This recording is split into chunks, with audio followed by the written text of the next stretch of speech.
So-ke izinto-ke zobumnyama sengikhuluma ubugebengu most of izono noma izinto ezi-empowered by ukona most of zona mangabe uthi uyayinothisa iy'khathi ezenziwa khona kuzona sebusuku. Now there is a very specific reason why zenziwe ebusuku onga-argue-isha ngayo ukuthi okay, i-reason kwenziwa izinto zobumnyama ebusuku noma izinto ezinezona ebusuku is because ila khona kungabonakali khona.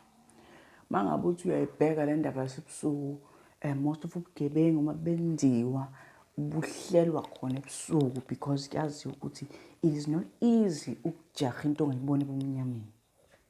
And futhi uma uthi uyayi-understanda lento yobumnyama ukuthi as much as izinto zobumnyama zenziwa ebusuku, izinto zenziwa ebusuku is because it makes more sense. But namhlanje angifuni ukukhuluma lezi zinto lezi, ngifuna ukukhuluma izinto ezisebumnyameni, like ngikhuluma ezi-inspired by ama-spirits, imoya obumnyama, ukuthakatha, amadimoni, they minister ebumnyameni. Now there is a reason why abathakathi namadimoni they minister ebusuku la khona kumnyama khona kungabonakali. Ngoba the more they minister ebusuku they minister thina silele. Ngamanye amazwi thina we don't have ipower yokuthi silwe against izinto zobumnyama while thina nathi sicimezile. Sho ukuthi ngenkathi silele thina we give amandla ethu, we surrender amandla ethu to ukholwa kwethu. Sho ukuthi masivuka ekuseni sivuswa yilo esimkholwayo okuNkulunkulu. Kusho ukuthini? Kusho ukuthi ngenkathi silele kulula ukuthi izinto zobumnyama ziministerishe because abantu abalele banenkinga nokukholwa. Ngisho ukuthini? Ngisho ukuthi ngenkathi silele you might find ukuthi ukukholwa kwethu vele kusuke sekunenkinga. Ngakho nje besilele we are surrendering on top of into enganasisekelo. Kusho ukuthi njengoba silele siyayidedela emoyeni. La khona le minister khona ebusuku. La khona you'd find amadimoni nosathane beministerisha ngamagama ethu thina silele. But mangabe sikholwa siyakwazi ukuthi siyidedele sikwazi noma ngabe silele but sibe nepower. Omunye umfundisi wami ngimthanda mangabe ethi thina amakholwa silale, thina amakholwa silala njengey'boshwa, silala namehlo evuliwe.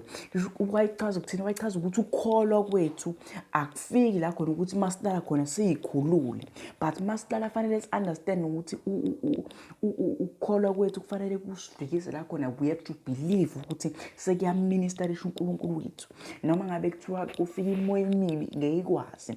But namhlanje bengifuna ukungena kule portion ukuthi yindaba imoya emibi isebenza kakhulu ebusuku, and the reason behind yona nayo futhi ayiqondile kahle, ayicacile. Ngoba mangase sifunda izwi lenkosi lithi izwi lenkosi mawufunda uMateyu chapter 24 verse 36 uthi kepha lolu suku, underline usuku, nalelo hora akekho waziyo lutho ngalo, nezingilosi zasezulwini. Ngamanye amazwi shuthi umhlaba wonke u-under ukuduka noma ukulahleka on top of on knowledge yokubuya kukaJesu Kristu. Ngamanye amazwi we are set to prepare ourselves for usuku esingalazi ukuthi loba yinini. But khona le part engithanda lithi usuku. Ngamanye amazwi izinto zobumnyama the much as operator la khona sekumnyama khona noma ziministerisha ebumnyameni is because kube ngathi prophecy ayichithi. Ngamanye amazwi i-prophecy ithi prophecy ngalolo suku. Ngamanye amazwi mangabe sekuhlwile asakwazi ukureflecta to i-prophecy, sithi prophecy yathi ngoba sehlwile. Makuhlwile kusho ukuthi imoya emibi isinga-cooperator because ayikho i-force ezofika izoyi-attack. Ayikho i-prophecy la khona ekuchitha khona ethi nasebusuku uyofika. But ngifuna namhlanje ufake i-emphasis entweni ekade inganakekile ukuthi khona ku-chapter 24 uMateyu mawubuyela nje emuva ukhuphuka uya ku verse 26 uthi ngakho uma bethi kini, usho thina singabantu, bhekani usehlane kuthiwa ningaphumi. Ngamanye amazwi ningasuki lapha enikhona. Ngoba there will be isikhathi la khona kuyobe sekufika khona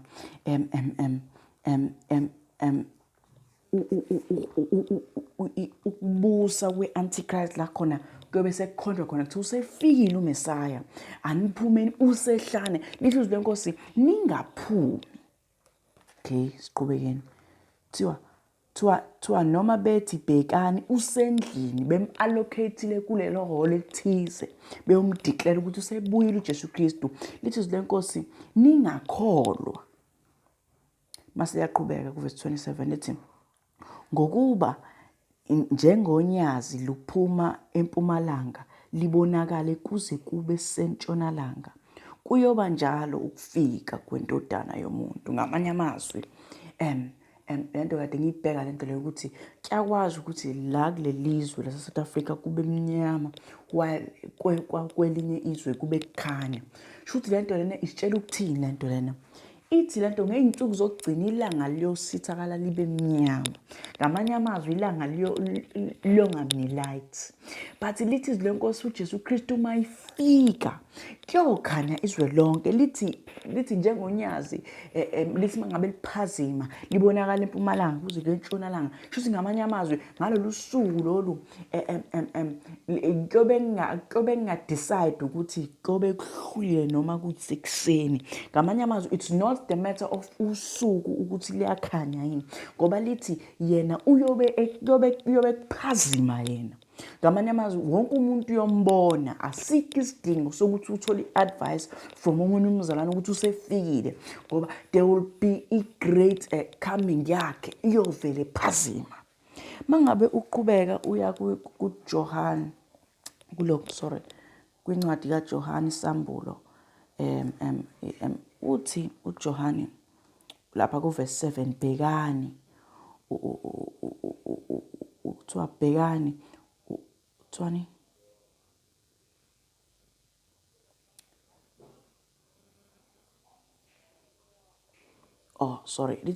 lithi bheka uyeza namafu namehlo onke ayakumbona. Now yona lento ngifuna emphasize lethu, amehlo wonke ayakumbona, nabo kuthiwa nabo abamgwazayo nezizwe zonke zomhlaba kuthiwani, nezizwe zonke zomhlaba ziyakulila ngaye. Yebo, amen.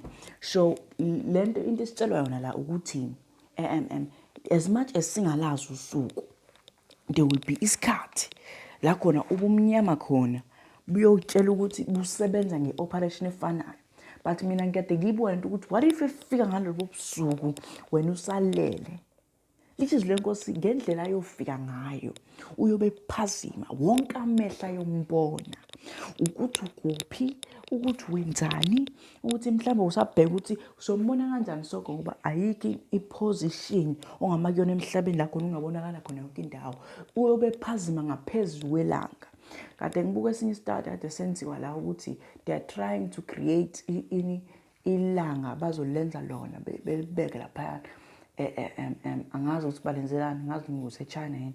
Ngisho ukuthi abantu abaningi they are trying ukuthi bayidonse to lama prophecies are fake, noma bazama ukudukiswa i-situation. But uJesu Kristu ngifuna ukufaka i-emphasis ukuthi okwakukhanya kuyothi mangabe kukhanya, ngisho noma ngabe kuthiwani, amehlo wonke ayobuka kuye lolu suku lokubuya. Now-ke eGarden of Eden, the time Adam no-Eva bedla lela fruits leliya, bake badla into ekuthiwa isithelo sobumnyama. So-ke isithelo-ke sobumnyama ngenkathi babesidla kwathiwa niyakufa nokufa. So mangabe uyilandela le ndaba lena,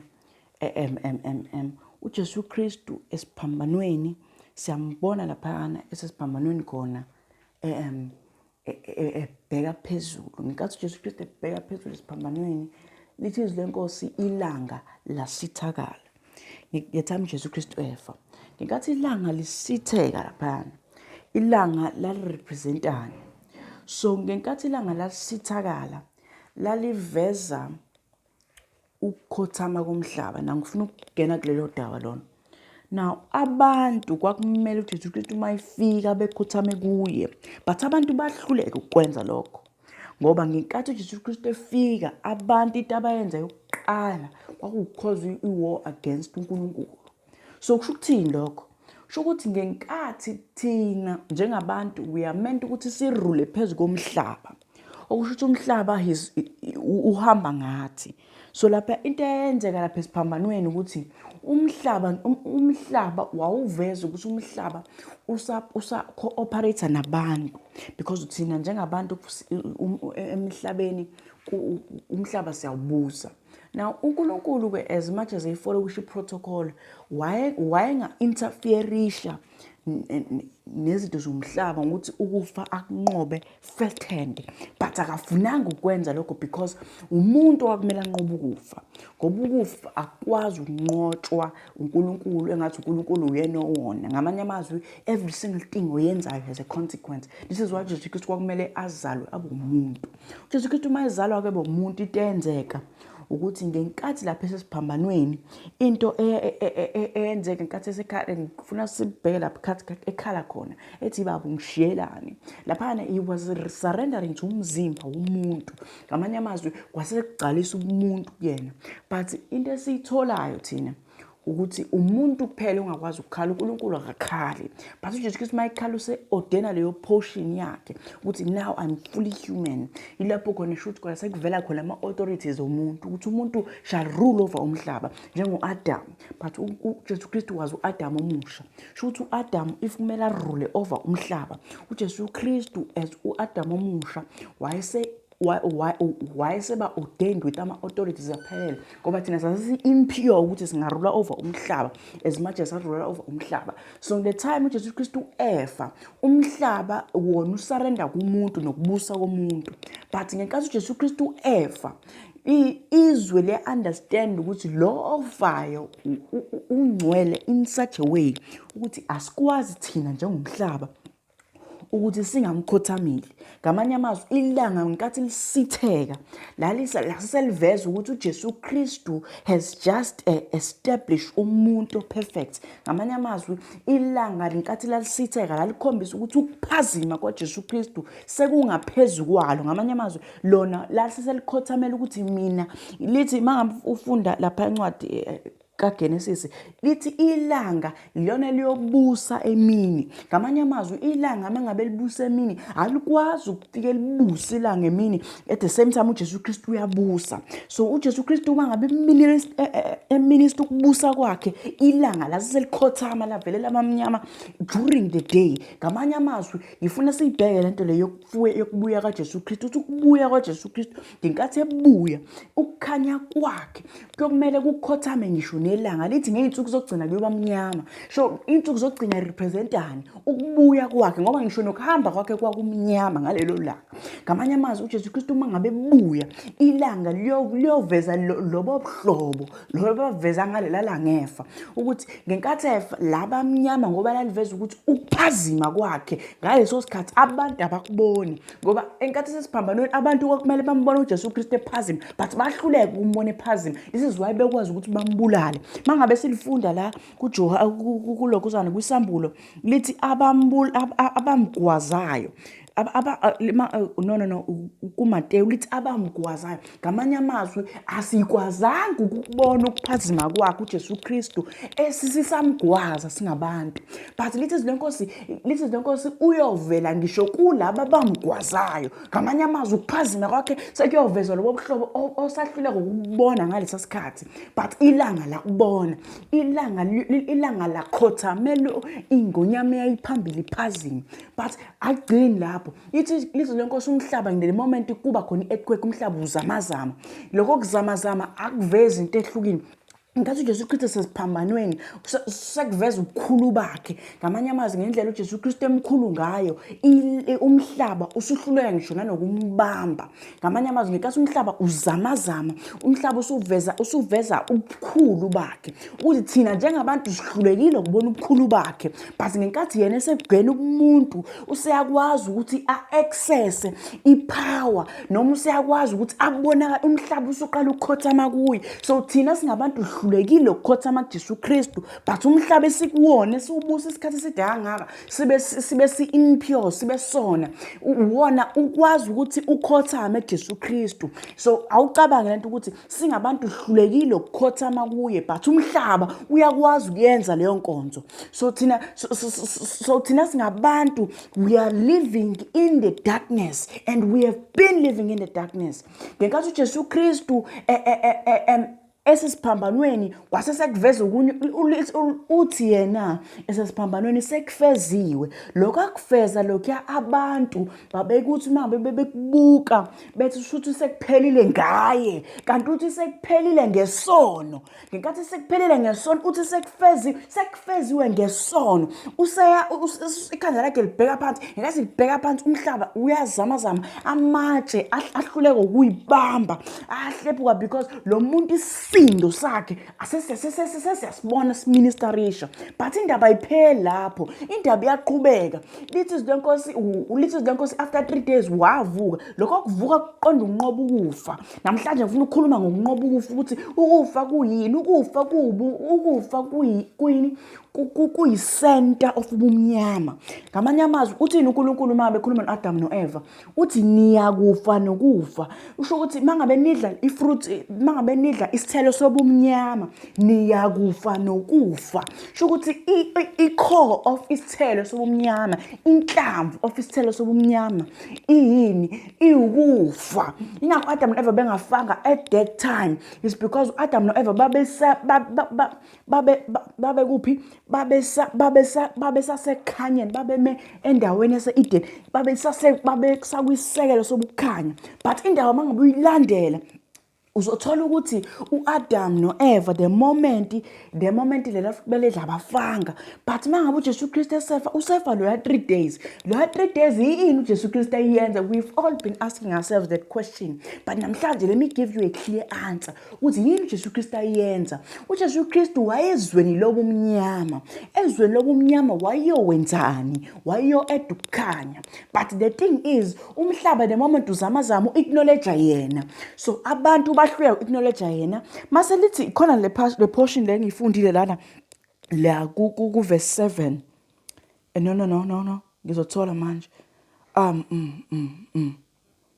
It was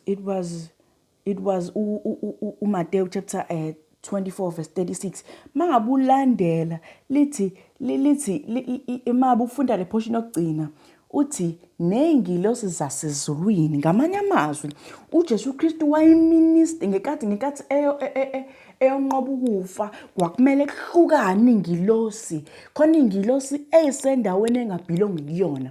Ngenkathi eyonqoba ukufa was the core of ubumnyama. So uJesu Kristu wayengazi ukuyokhoza i-war with any other force of evil, but wayoqonda ukufa. Ngamanye amazwi ngenkathi umhlaba uzamazama, kwakukhombisa khona ukuthi emhlabeni phansi ku-exista ama-different forces obumnyama. But phakathi lama forces obumnyama khona iforce ukufa uJesu Kristu ayo-rage war against yona. But ngenkathi umhlaba uzamazama, lezi ngilosi lezi ezokuwa zaseseyidivide, ngoba ngenkathi ebhekisa ikhanda phezulu, it was not expected ukuthi ikhanda lakhe liyophinde ibheke phansi. Mayibheka phansi lela khanda, umhlaba usuyaqala usuyazamazama, ngoba khona la iyakhona. Mayifika la iyakhona, lithi izlenkosi lithi uyovela ekhanya. Ngamanye amazwi shuthi lokhu kukhanya lokhu ikhona aphinda avela ngakho, ngoba ezulwini njengasemhlabeni. So mangabe uyi-understand lento le, ukuthi uJesu Kristu wayaphi? Waya endaweni la khona ayo-eda khona ukukhanya. Mayifika ufika khona ukufa. Ukufa yilokho ayokunqoba. There's a reason why kwathatha 3 days. Lithi mangabe ulifunda la kuJohane Futhi John chapter 1 verse 16 uthi futhi wayephethe izinkanyezi eziyisikhombisa esandleni sakhe sokunene. Okay? Lithi wayephethe esandleni sakhe sokunene. Okay? Why wayephethe? Mangabe uqhubeka lithi mawuqhubeka nale verse le ngisafuna ufunda lonke. Mawuqhubeka lithi futhi emlomeni wakhe. Ngifuna ukisho le part lena ngingayifundi phansi because kuzoba ngazi ukuthi ayikho. Nasemlonyeni wakhe kwakuphuma inkemba ebukhali. Mawuqhubeka futhi nalokho futhi izosho ukuthi ubuso bakhe babukhanya. But ngifuna uunderstand le part le. Lithi le nkemba yayikhanya both sides. Ngamanye amazwi le nkemba lena was a fulfillment of isiphambano kodwa that's a story for another day. But mangabe uthi uyayi-understand indaba le nkemba lithi wayeyiphethe. Mase sekukhuluma kuJohane uthi bheka ngiphethe isikhiye sokufa nesokuphila. Ngamanye amazwi usenqoba ukufa. Sho ukuthi ngenkathi lapha uJesu Kristu wayehlela u3 days elwa. Ukulwa akufani nokulwa lokho okucabangayo lokho physical.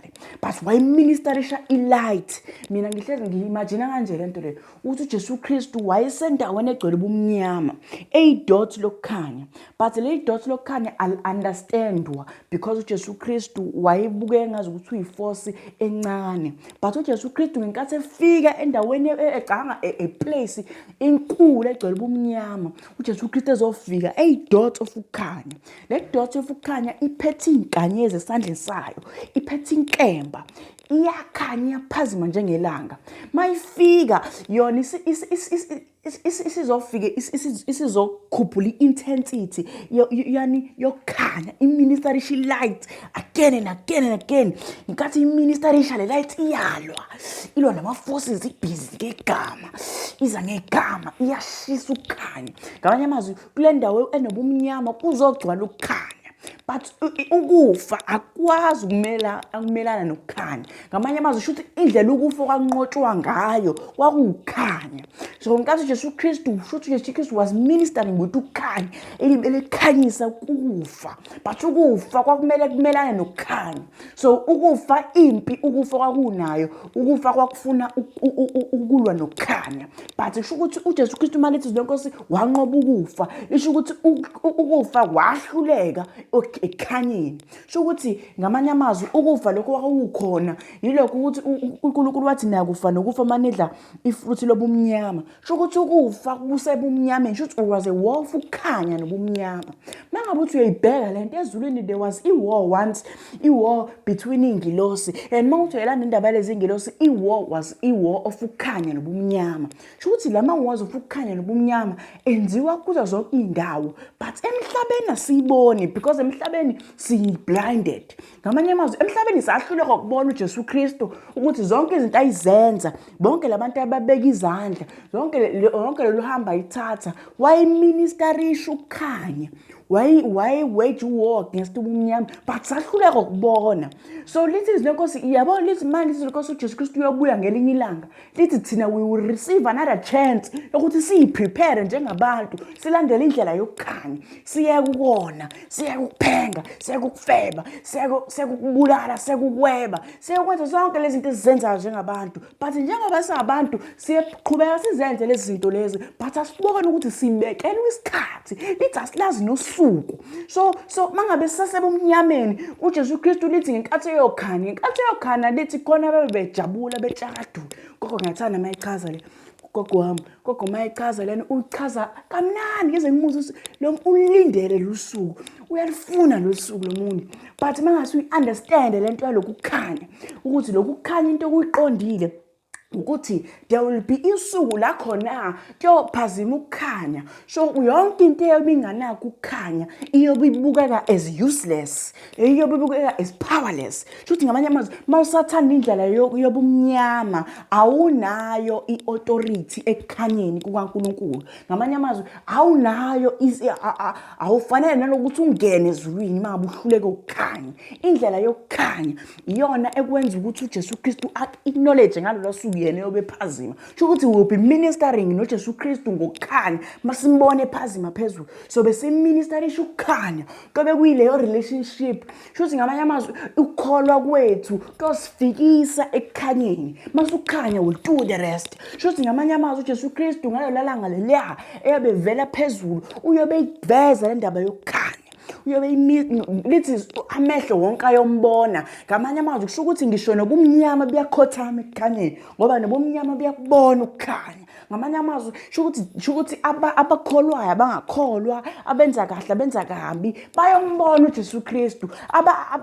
Abashumayela kabi ngaye abakhuluma ukuthi aka-exist uJesu Kristu bayombona ephazima. Ngamanye amazwi kusho ukuthi singabantu we will have to acknowledge ukukhanya once. Shuthi ukukhanya kahle kahle unqoba kokukhanya unqoba kukhona ngisho nasezwini ngoba izwi liyaxoxa ukuthi uyofika. Sho ukuthi kahle kahle izwi liyasitshela ukuthi ukukhanya kusazodominate. Noma ngabe ningayitshela ukuthini, noma ngabe ningakwenza okubi, noma ngabe ningahlala esonweni, but nihambe nazi every day, every single second uhambe uhlezi wazi ukuthi ukukhanya kuyonqoba ngelinye ilanga.